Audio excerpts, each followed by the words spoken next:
AZK, there were some moments where he tailwind into areas that he necessarily wasn't really prepared to. When you have that grasp with the kid, when it becomes second nature, that is when you start to see those god tier plays, just the understanding. What you know, I've been singing his praises all day, but like what Tens would do, right, when he's playing on Jet and how he manages to manipulate the kit in such a way to his advantage. And that's something that will certainly come with time. I don't know if this is going to be the roster moving forward. But in any case, let's actually highlight what we're seeing here, because we got Killjoy out, and it's Brax running Killjoy. Okay, and Brax, teach me. Today has not been Killjoy's day. No. if you're looking for us to be like, oh, Killjoy, overpowered, rawr, nope, not happening. But I don't know. It's hard because this agent just came out and everyone's still trying to figure it out, like what are the best use cases for it. But in any case, let's see what Brax has up his sleeve. If there's one player to make it work, it certainly could be him. Now they're going to be going for an aggressive B play here, just getting right in their face. Kohler was prepared for it, got one kill out of it, but Food was there to actually pick off the trade. Now they'll get this plant down. Wait, never mind. I said corrected. No plant down quite yet. It's going to be Gangsta who's still going to be on this side.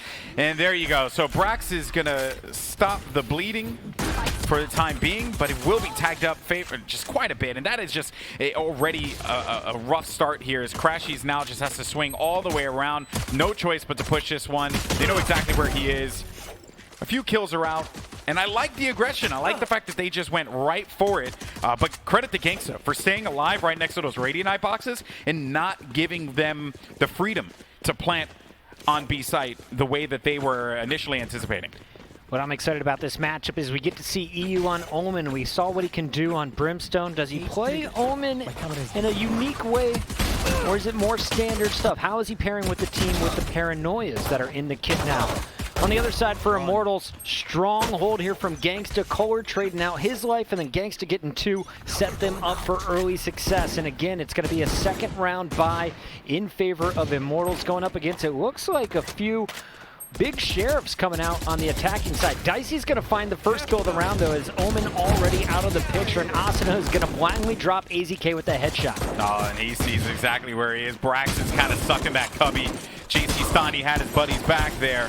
A flawless, not only just what you see on screen, but flawless in general. They did not allow them to get control of long. They pushed them back. That one way was also brilliant too, because now if they wanted to get through that, they still had the angle. They had the information. Their options extremely limited. Immortals now going to have to deal with some weaponry from T1, and T1 again going with a default spread. They've got three outside of B, Spike on the ground, and it looks like they're just going to set up the turret, maybe bait some early aggression out, but it's Kohler on the other side, and I mentioned his playstyle. It's safe. Very rarely is he doing those aggro plays that you saw out of some of the Sentinel players earlier today. Gangsta getting the info. They're all in mid. Calls that one out as it looks like a peek actually comes from Kohler, and Brax is there on the Killjoy using the turret and gets two punishes here. Winnable opportunity now. They'll rotate and get this spike if they can actually get to it, because Brax is working site and no one's in there to be able to help him out. Finally, they'll get their Cypher to pick this spike up. The B site has been available for quite a while, but because it was so spread out, they really didn't have a clean transition over to the objective. And as Brax, you just got to stay on that site, make sure it's still clear. Here comes the push, and Brax is going to find his fourth of the round. Okay, so Killjoy, you don't necessarily need her kit as long as you got a gun as good as Brax's. Yeah, fair point there. Also, playing the turret for flank watch is great too, so maybe we'll see a little bit more of that being used. On attack, your turret options are limited. You don't really have much of a chance to be able to use it effectively. You just want to get as much info as you can quickly, and placing the turret in that area right next to the ticket box, it works. Now, Goldboy, we're looking at some stats, and these are all-time history, according to Spike. T1, they have played this map 16 times in tournament settings or online competition. No other map was over double digits, so this is definitely the best in their kit. They knew they'd have to start on the attack. They're able to get their first round win in round 3. Now trying to go for back-to-back. AZK staying on this jet, trying to work with Brax, but they've both been spotted. Not just spotted, punished as Gangsta is going to spam through the wall with the Odin Sinatra style. Yeah, saw that one happening from a mile away. As soon as that tag came through, they had to kill that drone as soon as it came around that corner. Unfortunately, it didn't really work out for them. Ultimate available for Brax here if he wants to lock it down. But he is in a 1 versus 4, and I think it's going to be smarter to save a little bit later. Yeah, you have to deal with an Odin. You know you're going to be getting flanked here. There's just no room. Not even a player as great as Brax could win that one out. So Immortals clean. Once again, man, this defense has been stupendous from them. The Sova hold on B, always going to be... How does AZK die here? Yeah, and you got a jet, man. Use your jet abilities. They knew exactly where he was, right? I also think Kohler playing by button has been greatly effective for this team. He's managed to stop them a few times and dwindle numbers whenever they try and take B. And their focus really seems to be on this B side. And I think part of the reason why is, although they have a Phoenix, they have the Omen, I just don't really feel like they're comfortable to try and force any activity over by A. Gangsta calls it out and starts the spam. 3 players, 4 players now tagged up by that Odin. Still 55 bullets left in the infinite clip. All right, there goes the flash. They're going to try and swing this one out. Gangsta gets forced off site. Maybe the pistols could be good enough to try and stop him, but I'm a little concerned if they go through this rain of fire here. All right, Brax is clean with the ghost. Joke's over. You're dead. So remember, this is a full eco round. They did not invest anything. Just a single curveball. So this is expected domination, but it's still tough to watch. Odin is so ridiculous, man. But they know where he is now, too. Brax keeps on getting tagged. You're just like, I guess I die here, you know? Yep. Shoot the dart immediately or you done. Getting sprayed down. Gang still holding strong at B, though. And I wonder, will we start to see more A attacks coming out of T1? Because they do not have a solution for the Sova on the other side of that wall. No, they do not. The solution has been to die so far. And in a game like this, not really a good plan. Now they're going to focus their attention over on A, and it really just feels like at this point, T1, they are looking for an opening, anything. But the problem is that they're going to be running into Ascent and JC Stani, who have been pretty dynamic as a duo thus far, and that's the reason why. And then Dicey double updrafted up just for the additional coverage, too. Forcing him back. They know exactly what the play is going to be here. Asuna, unfortunately for him, in that paranoia state, will get picked off, and now we're going to start to see some life here for T1. Dicey with an aggressive peek of his own. They weren't expecting that as EU is setting up his smokes. He is going to go down. So a big pick from the Jet. Dicey buying all kinds of times for the rotation. We've got Kohler now in position. And of course, Gangsta still holding it down at B with both Cypher tripwires in place. Oh, this is such a tight angle. I mean, AZK pokes this. There's no way he gets out of it. And he's playing a little further away from the corner too, so he's just anticipating it. Oh, he's going to hold this. He's actually going to stay. He's going to stay. There it is. Yeah, they have no idea where he's going to be located, right? There was no reason for him to actually bail out of this. Even though he was going to be in the Killjoy range of the detain, it doesn't really matter, right? He's doing enough to try and delay them. Still manages to output some damage, too. That's crazy. Again, Kohler comes through as the closer finds both shots. Gangsta's going to pick up the operator. Not much lost by Immortals. They have a full bank account right now.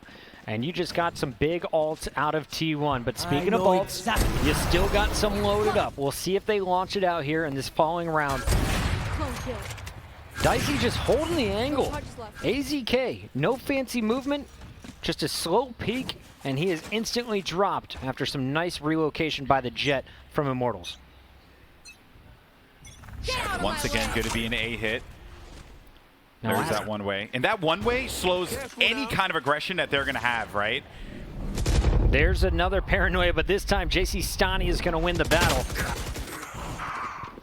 Crashes in food, combining with kills of their own, and here comes the run it back. Yeah, they're going to just try and clear this one out. Issue is, though, they got to get the spike down, and I hope they have enough time to be able to place this one out. No, they do not. They do not have enough time to get that run it back out, so they will get back in there, but it's just more time that you're going to allow for Immortals for the retake. Small details, small holes in the game that we're pointing out here, but it all comes down to these kills. Kohler, the Cypher, trying to wait for his teammates to get aggressive up top. Gangsta's going to start spamming the common holding spots here for defenders down low. And you can see that damage starting to rack up on the players from T1. Food is going to get a kill on Kohler, though, so they've got an out, and Food is just looking for all the picks on his own. You spam me, I'll pull out a classic and jump shot you, bro. Yeah, and funny enough, you know, we're getting the tags of what these rounds are, right? The flawless for everyone staying alive, the thrifty. But that really was also just a very thrifty round because of the way things had kind of crumbled when they ran it back with the Phoenix, with the spike. And then that going back, you know, I mean, it's not really that big of a deal, right? They ended up winning it, which is the most important part of this. They stopped the bleeding. Yeah, winning that round is enormous for T1. But it just gives me a little cause for the pause here. Like, do you really want to just continue to have Food hold that spike in those kinds of instances when you know that he's going to be that one just charging straight ahead? Now AZK, though, looking to get a cheeky angle up on top of one of those boxes, looking down mid. Mid not really being a factor in this matchup. And I think this is a really smart play there from T1. Yeah, that was great. Like, Food just, he crept up. That's why he actually bailed from holding that spike, too. Because if he had that spike and he crept up and he ended up dying, that gave them a lot of information. Food with all 3 kills to open this round. The entry fragger playing his role perfectly. Now Kohler playing deep. Nice punish on Crashies. Taking his time. Gangsta's going to punish Food in the middle of the map as T1 gets a little too aggro after the plant. Oh, that's scary. And info has been gained. They know you're going to be there, and he decides to peek. Kohler, 2 kills already, looking for a third. Gangsta already with a kill this round. Both players did, but they do not have a clean way to try and get inside of there, and AZK punishes him. Despite how strong the Odin may be through walls, I mean, you're going up against an op at that range. Op wins every time.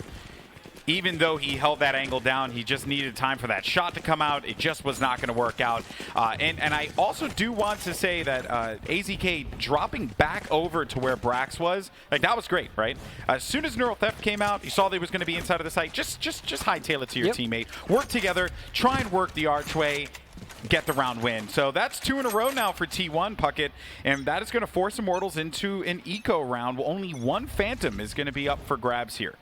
AZK also starting to get more comfortable with this sniper rifle in hand. Not the best on the peaks, but once he has an angle, he holds strong. Crashy's helping out Food as Food finds his 2nd kill. A has been their favorite target, and they are executing well. AZK going to take down Dicey in the middle, so nice punish. And with 1:20 seconds left, you don't have to commit on A. You've got players on site, though, so might as well walk this one in. And it's going to be Food scooping up the spike and making his way forward. Yeah, and the way Food played that, he played that as a person who had the confidence, knew exactly that they were just going to be saving this. So there wasn't really much that they were going to do to try and stop the run it back from being as effective as it was. He can go through the fire and flames with no problem whatsoever. Just a overall beautifully done round there. A good use of the run it back. Kohler, they know exactly where he is now. Just a blind wall bang. No big deal, AZK. I see you. Kohler getting hunted. Any guns he can take off would be big. No opportunities as Crashy shuts it down. So you went from a thrifty round to nearly flawless play from T1 as they start to show you this is Ascent. We're familiar with this map. Yeah. Let's take it to them, boys. They're seeing a lot of success on A. They keep going back to the well, but I do fear that at some point they're going to be going to this so much that Immortals will have an effective counter. Perhaps it is going to be Dicey's waiting for them. Maybe they do not put any bodies in wine and just keep people on site. Let them try and get inside, and then let your op be the one to handle the business if they in fact do push this one, which it looks like it's very well going to be the case. It's been very strange to see mid just given up by both teams. No one really prioritizing it this round. It does seem to be the plan as AZK is overlooking Food. So as smart. he is going to be making his way through tree, but the Omen is waiting. What can JC Stani do? The in-game leader knows something is up.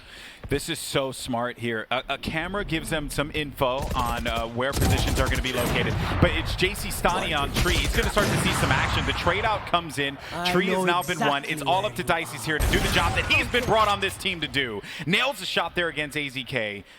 Spike is going to be caught on top of the scaffolding here. This is perfect. You got him stuck between an op and a phantom. And now Gangsta knows Spike's down. We can just chill, bro. Yeah, they have no real reason to fear this position. Spike all the way in the back. So the only realistic place that they can come through is right through a tree into the secret door. But, you know, I mean, you're really just going to be playing with fire here. I think that they're going to be watching that angle because they don't really have to be too concerned about anyone coming in through sight. And there's a drone, so that's basically going to end that one. Will the Killjoy kit be put to use here as Spam comes through? Down to 26 health is Brax.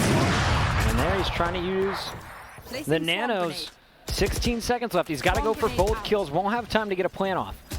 Very weak are the opponents. There's the first, but it's an operator waiting for him on the other side. Dicey says no as the Immortals pick up their 6th round and stop a run from T1. I think bringing Dicey over to A site was really smart. They've been doing that a lot, right? Allowing them to be able to take control. And you asked for some middle presence as well. Like they've been putting a lot of emphasis on Gelato, like that further extremity on A site. But the Spike being all the way up there does give me a little bit of pause, and I'm sure that's not how they wanted that one to go. Well done, though, by Dicey. He has certainly earned his paycheck today.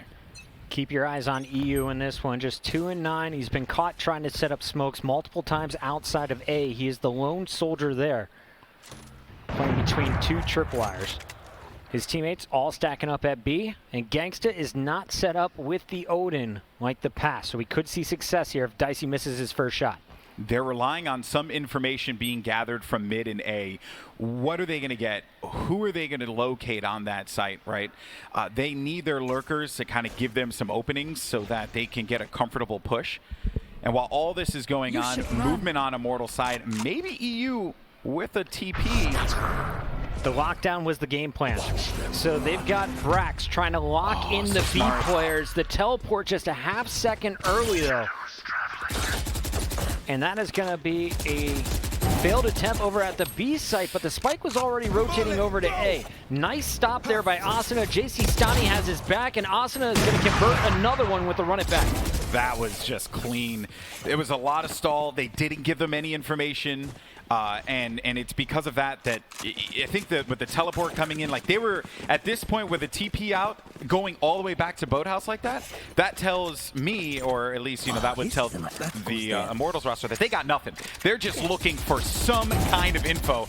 And then with Asuna playing inside a tree like that, it becomes that much more scary for this team to deal with. Blind spam, earn your ult, punish with it. Kohler comes in again, the closer from the top rope. 8 and 8 for Kohler, 9 and 6 from Gangsta and JC Stani on the other side. Brax has had a decent one at 9 and 7, but the team not able to find any consistent success. Get out of my way! Oh, he's going to play an aggressive angle here, but he's going to get blocked off. Double kill. You're dead. Nanos are out, so they've cleared every corner imaginable in the first 5 meters, but what else is deeper? Dicey is going to miss wide. And it's going to be 3 kills traded. Oh, man. Ganks has been on point with those Hunter's Furies, man. Even in the last game, we were seeing him just nail those shots. Kohler inching his way across the balcony. EU waiting for him down low. He's got Brax from Generator. And the defense just going to wait these smokes out. Yeah, we'll see the tip of the hat from Kohler once that dark cover dissipates. Oh, he just saw it. That's all he needed. Just a little bit of information, and he was able to get from that. And also the alarm bot, he has no idea. Hello. So yep, the alarm bot now tells him where they need to be. Maybe the shock dart does a little bit of damage there against EU. Quit tickling me, man. And he's certainly doing just that, but that is the reason why Killjoy is great. Post plants, alarm bot, no one was going to be none the wiser to where that was going to be. It hasn't happened all that much because Killjoy hasn't been nearly as effective as we would have liked. But for Killjoy staying alive at that moment, getting a little bit of that information, giving them some comfort, Well done. And I got good news. Now you're on defense. Killjoy, actually pretty decent in this role. Not so good on the attack with that kid, but on the defensive end, definitely can be put to use just like Cypher. In theory, can solo sites and get that information you need to react properly, but instead they're going to double up with the Cypher Killjoy combo. Ooh. And I'm excited for this one. As I say it looks like Cypher is going to be playing tree, potentially a little aggro on the defensive end as he will challenge in mid. But it's a heavy B lean early on with all 5 players from the attacking side, the Immortals, trying to make their way in here in the pistol round. Yeah, this was that was going to be brutal. And unfortunately, T1, they're going to be the ones that actually pay for that. And I believe they got info that 3 players are going to be here at B, and it is not going to be the players that they have to worry about, Cypher and Killjoy. So they're just actually going to charge right into this and benefit from it greatly. Now that just leaves the 2 Sentinels who are located on the other side of the map to try and respond to this aggression. They'll get B down. They will safely be able to plant this. And I was going to say before the round started, Puckett, that 7-5 out of the half is actually quite respectable for T1. Get a pistol, stop the anti-eco. You're back in this game. Now with the way that this happened and the fact that they decided to full send it over toward B, youch. That hurts. Youch. You had your 2 Sentinel characters set up over at the wrong site. All of their utility not in position to help out. And while you do have an Omen Paranoia to maybe slow it down, maybe a Molly coming out, it is not enough to hold back the Immortals, who walked away with the first pick and then forced their way onto the site with 2 players pushing up through mid. And it looks like that may be the plan now. We feel confident in mid. We definitely feel good about our initial gunfights at short B. They'll have a Marshall, and a Bulldog, a Phantom as well. And Dicey already has a mark on target. He's just going to go for this. I love how confident Dicey plays. He does not care. Doesn't care if it's T1, TSM, he'll just send it. He'll get any kills that he could possibly benefit from that. Crash, though, jumping through the dark covers. Some more kills, though, going in the favor of Immortals now, leaving Brax once again the LMS to try and deal with this. A shorty in a dream. But the only real play that he has is to hold tight angles. And they know this. I think they'll just play this one out slowly. You don't want to get caught off guard with a shorty. It can still ruin your day. They don't want to play also too close to one another as well as a result of that. Small win for Brax would be to walk away with a weapon here. But how does he do that? He's got to get all the way out in middle to those red X's to find a weapon. Well, first it's getting a ghost. Okay, ghost first. Check. Yeah, that's nice, right? You want the ghost. I can shoot at range with my 3 bullets left. He doesn't want to reload for fear that there could be a lurker nearby making the sound with the animation. Bulldog's not bad. I'm sure he would have wanted to, yeah, Bulldog's not bad. You're right. Again, doesn't want to reload, though, and he only has 12 bullets left in that magazine. So this could just be a gun save. Look for an exit kill if you can get it. If not, well, you can help somebody buy an operator a little bit earlier than normal. Yeah, and this round, Immortals and Dicey most importantly, I'm going to keep talking about what he does. He opens up mid for them and never really gets T1 into, or never allows T1 to be comfortable, to the point where, you know, with a classic trap, Crashy just has to go and dive through dark cover to just try and make a play happen, you know? And it's when you're forced to make those I don't want to say reckless, but when you're forced to just make plays like that don't really benefit you, you know that you basically have that round won. I also want to credit either Gangsta on the Sova or Kohler. Must have tagged a player to help Dicey see through those smokes, because as soon as a player walked into the dark cover, he was hit with a body shot. Dicey connecting at range, playing off of his teammates really well. He doesn't have to be the entry fragger, doesn't have to be the first in. Just work off of what you're getting. And JC Stani, as well as Asuna, doing a good job of keeping the tempo up, making it uncomfortable for T1. AZK at the start here pulls out the big boy toy. The operator does come into play, and he will find first pick. Food does not try to stop the player picking up orb. He had no idea how many players are going to be there. I mean, even right now, he's still waiting for the cross. But they got what they wanted. They got the orb, and now they'll start to make their progress over toward tree, and maybe even mid if he can get an opening here. But the tree play is actually going to be quite smart. No one's guarding that right now. The only thing that's there is a trap wire. So it's an indicator that's good for them. They're about to find that wire. Cage goes up. Not a problem. I'll just walk through it, but they can count heads. Remember, Food's been lurking from Wine for a while. He could come on a big backstab here. Yeah, they have no idea that he's here either. That's the problem. No idea. And on top of that, AZK drew all of that attention by Hell, right? So they never knew that Food was there. That was very clean. Never revealed his position, and it all happened to just work out exactly the way they wanted it to. It's a defensive comp for sure coming out of T1 with the double up of Cypher and Killjoy. Starting to pay some dividends, but I love these first picks coming from AZK. I don't want to see him take his foot off the gas pedal. He's starting to warm up with his sniper rifle, finds 3 picks in this round, and baits out the final kill for his teammates. AZK needs to stay on top of his game like he is right now. AZK needs to stay. AZK needs to stay. There you go. You say it 5 times fast, Chris. You got it. I don't want to sound disparaging toward Jets, and I know maybe people are going to be offended by this, but I feel like a jet that is good is okay to have so long as you have an okay jet, and that is AZK. He's been doing the job. He's been doing exactly what they needed him to do, and that's why they're trying to claw their way back into this game. EU just passing JC Stani in the night. Is able to get back to the defender spawn, but do they know the Omen is pushed up on the attacking side? JC Stani going to be working his way in as EU gets picked off by Asuna. They were waiting for that player to get into position, and now the pinch is perfect. Brax still holding on to this Bulldog from 2 rounds ago. Yeah, they didn't see him. Alarm bot down. Oh, and he actually pulled the crosshair down. Gotta love the bait. Yeah, that's it, right? That's all you really are going to be able to get out of that one, and that's perfectly fine. He's okay with that. The alarm bot did exactly what they needed. The problem is now as they get into the site, they had one player there was Food. Finally, though, they will actually be able to get some players alive on the opposite side here. Watch out for the flank. That is the problem. And Kohler, he has basically this player dead to rights. It is going to be Gangsta's Hunter's Fury, though, that closes that one out. I thought that was a really splendid play there by Brax, and had Food been able to hold out just a little bit longer, T1 wins that round. T1 gave up so much room in the middle. Food not having any curveballs on the retake really cost him. We'll see what they can do in this next round. And Crashies, what kit is he working with? Because the man is on 400 credits with a Bulldog and a half buy of armor. Deep breath. The team knows they got to go all in right here. Cannot give up that 11th round to the Immortals.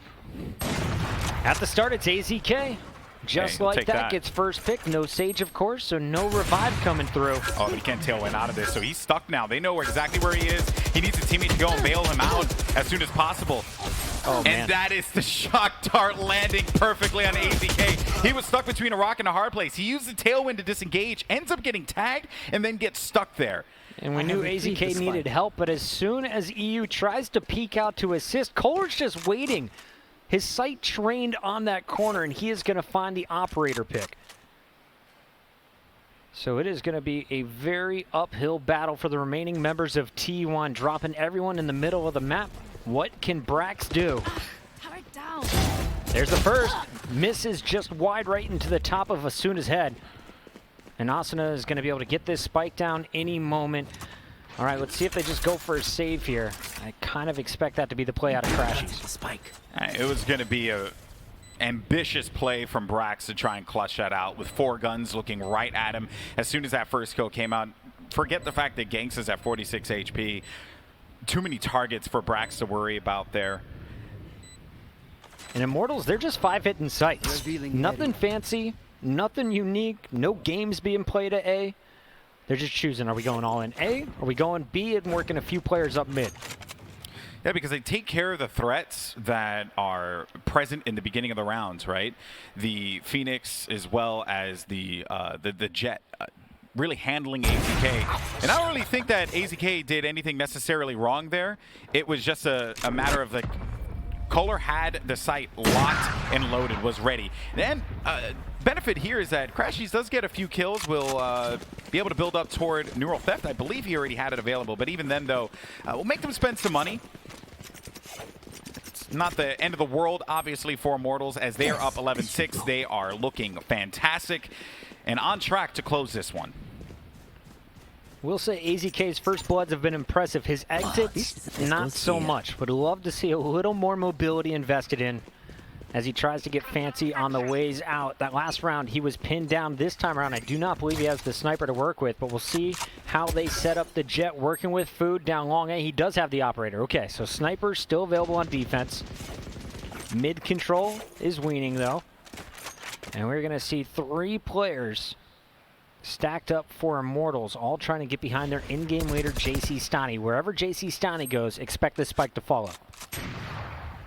Oh my goodness, Dicey. We didn't get to see it, but I was like, why is Dicey all the way over there? And he was just waiting. He had the perfect shot. I actually really want to know what angle he took, because that was all the way from spawn over toward orb. Could have been boosted up near Gelato like we saw earlier from AZK. Here's a look, though, as AZK lines up the collateral. Well, that's unfortunate. I always love to see a good collat, but the unfortunate reality there was that was all he was going to be able to get out of that. Spike is now down. A potential match point situation here for IMT. I know exactly where you are. Yeah, Dicey's in a position to punish right here. You got your players down low playing as bait. Neural Theft is going to give you some info, but how do you deal with it? Smokes are down. Bladestorm comes out, but EU shuts down Dicey immediately, and now EU trying to be the hero. Just Gangsta standing still. And he is going to be pinned as a Spectre finds another kill. EU, who's on trial, or at least brought in to fill in for Skadoodle here. And AZK was the hero of that round. That collat pretty much unlocked it for them. I was a little concerned because, yeah, but they were able to get onto the site, but losing those 2 players like that, 1 bullet, 2 players down, huge value you're getting out of that, obviously. And of course, shout out to Crashies. Invested in the ultimate. What are you saving it for? They're already on 11 points. You can't give up anymore. Let's take a look at the ults. You got 4 of them locked and loaded for T1. It's time to start getting aggressive and putting these to use. You can't just hold back and wait for the 5-man push from Immortals. That has been hurting you. And you know what, too, actually, that last round where they had hunted down, I want to say it was Crashies who was still alive, and he got a few kills there with the op. That now put them into this position right here where T1 could actually manage to pick up another round win, but some kills are going to be traded right out of the gate as both players are going to be waiting back of sight. EU now does manage to lock down that paranoia. Will land onto 1 target, but the problem is that those sheriff shots are going to be clean. And this is an eco round, man. This is so disheartening if you're T1. You're like, come on, guys, we're losing the pistols. I was just giving but them it's credit. 5 pistols at once, right? They're getting overwhelmed. AZK is here with the operator, but not the best retake weapon, especially here at the B. He can go up and over there with the Bladestorm, and I love this idea as he tries it. Dicey says no, it's all up to food with the run it back. He gets 2 tries at this. Get it. I did not lock that kill. JC Stani was waiting for a match point for Immortals. Both ults used. That hurts. And now Hunter's Fury. Run it back.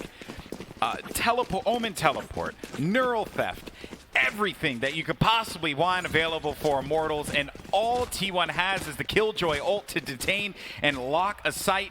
Can we see the money, observers? Can we pull that up? Okay, so we're going to see 3 Phantoms, a Stinger on EU, and a Judge on Brax. Yeah, this is Struggle City. AZK with one of those Phantoms wants to get aggro. There is a quick paranoia, but a counter one comes in from JC Stani. The Immortals survive, and so will AZK. He's going to force this run back now from Asna. He's going to send it right into the site, see if he can get anything out of this one. Kind of loses himself a bit in the scuffle there. In the moment. Will be sent back. There goes the Killjoy. So now, it's going to force him back. It's going to slow things down a little bit and allow T1 to be able to move around. They have not lost anyone yet. That is the plus. That is what they have working for them. No one has fallen. And this is a Cypher Trap Alarm Bot combo, I believe, in the middle of the map. We'll see if it causes any problems a little bit later. For now, the fights have to go down at A, and Kohler gets behind enemy lines and is causing issues. Crashies versus Kohler. Kohler drops, Crashies hold strong. Crashy's trying to be a miracle worker. Last man standing. All of the hopes for T1 in this match on this man's shoulders. Yeah, well, they know that they have all the time in the world to march on over to the B site. They're going to be perfectly fine to do that. Place that spike down, and maybe even just not send both players on site, right? They can actually play across if they want. There's a lot of options that they have as far as where they want to position some of these guys. I think the reason why you're going to see this held like this is because of the fact that you have Dicey who's very low on HP, but this is match point. A winnable opportunity for Crashies for sure. Final fight, Golden Boy. Crashies just needs one bullet into Dicey, and he just heard where this Omen is set up. Oh, he got the eyes on one. Does he manage to nail the kill? He knows exactly where Dicey's going to be as well. Both players are going to be stuck inside of the boathouse. As Crashies, he has no choice but to just try and make the play happen. Go for one, and he can't quite secure it. Oh, that is a heartbreaker there. But without a doubt, Immortals, they played that series so well, top to bottom. That was not just T1 in a transitional period, but that was Immortals showing their strength here at Pop Flash. Look how happy Kohler is right now. The man is all smiles. The French-Canadian, pumped for his team. They have been grinding. They knew T1 was going to be an interesting challenge, an unpredictable matchup, not even knowing who that fifth was until game day, basically. But they hold it. They hold their own. They take Ascent, which I'm really impressed by, and they looked very, very good on Bind. Yeah, Bind was, I'm very excited to go back and break down some of the VOD because they did a lot of really fun things on that. I think Dicey was he was so awesome, the entirety of that map. And just across the board, you can tell the amount of prep and work that Immortals have been doing here. And now, if I'm correct, they're going to be playing against Sentinels, right? So this is, without a doubt, the real test here for this team, but I have a lot of confidence in Immortals. Do I still think Sentinels win that out? Yeah, but I do think Immortals make it quite challenging for them. It's going to be fun to watch, that's for sure. That is going down a little bit later in the week. Remember, this is a 5-day event. We're coming at you live from Los Angeles. Shout out to Pop Flash for bringing us all in-house again. We've got glass between us, but the games, they're incredible, and we got a great staff to break down things. He's got bigger hands than I do. Didn't expect that one. Yeah. We're going to quick break. When we come back, we got more weirdos to talk about great games. Don't go anywhere. This is Pop Flash.